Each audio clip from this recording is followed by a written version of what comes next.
Donc c'est un projet qui est mis en place avec l'ITAB, où on va pouvoir faire un screening et explorer toutes les substances de base naturelles qui ont intérêt pour les gazons de graminées et qui vont déclencher derrière des AMM, puisque même les substances de base dépendent de la réglementation et donc justifier de l'usage qui seront éprouvés sur les différents couples hôtes parasites que l'on va explorer, mais aussi en biostimulation. Et là, il s'agit de voir s'ils ont un intérêt pour la plante elle-même. Voilà. Donc c'est un projet qui va être d'ampleur, puisqu'on va essayer d'élire 10 substances de base parmi la liste existante, afin de pouvoir proposer à la filière des solutions de substances de base qui sont gratuites, puisque ce sont des produits entièrement naturels et qui vont, je l'espère, intégrer d'ici 2 ou 3 ans nos itinéraires ruraux dans le sens de réduire aussi l'indice de fréquence des traitements, qui est finalement le fil conducteur de toutes les actions que conduit la greffe, dont vous avez fait part avec les collections variétales, je crois, vous m'aviez interviewé, qui est aussi un grand levier agronomique. Mais celui-là n'est pas des moindres et doit porter attention, en tout cas, à la filière. C'est pour ça que ce projet existe, en tout cas, dans ce cadre-là. Oui, aussi, pas seulement les gazons en général, ce sera aussi les gazons à vocation sportive, bien entendu, mais aussi les gazons d'agrément, puisque il faut savoir que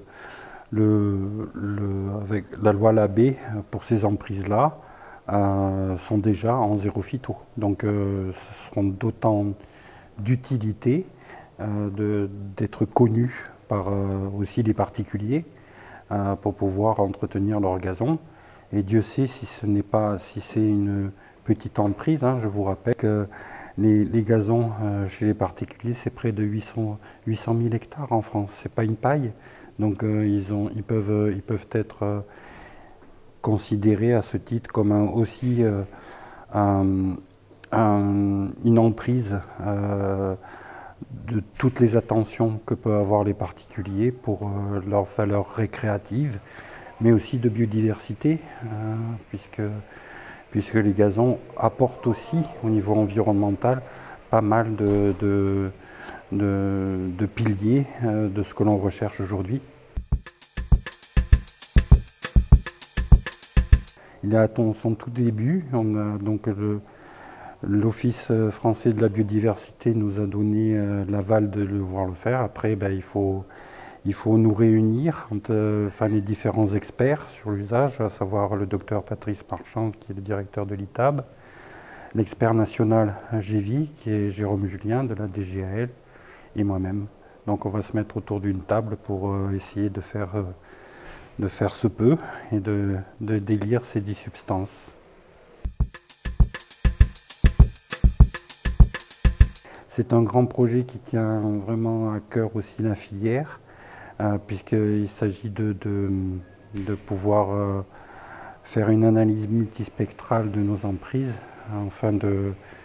dans l'objectif affiché de réduire de 50 à 70% les intrants conventionnels. Voilà. C'est donc équipé d'abord des tondeuses, puisque c'est finalement l'outil qui sort tous les jours sur les gazons, c'est la tondeuse. Donc autant en profiter pour finalement analyser l'emprise. Et donc ça, c'est d'abord équiper la tondeuse, voir comment l'équiper, parce que c'est une tondeuse de green ou de fairway, c'est un outil particulier à la filière. Et donc il faut trouver les moyens d'équiper ces outils de ces caméras qui vont nous permettre de faire une analyse multispectrale au niveau des NDVI proche infrarouge, donc pour nous permettre de déterminer finalement les zones de stress, que ce soit d'origine biotique ou abiotique, pour ensuite les rattacher donc à un démosymptôme et de le rattacher aux data qu'on aura obtenues via l'analyse de l'emprise. Et ça, c'est un travail qu'on va faire qui est conséquent, qui peut faire peur aussi, parce que c'est pas facile hein, de rattacher un phénomène biologique à un chiffre, puisqu'il s'agit de ça en fait. Hein. Mais ce travail-là, on va être aidé, je pense, par les analyses et puis par tous les outils informatiques qui existent aujourd'hui. Donc je ne me fais pas de soucis pour arriver à trouver les bonnes corrélations.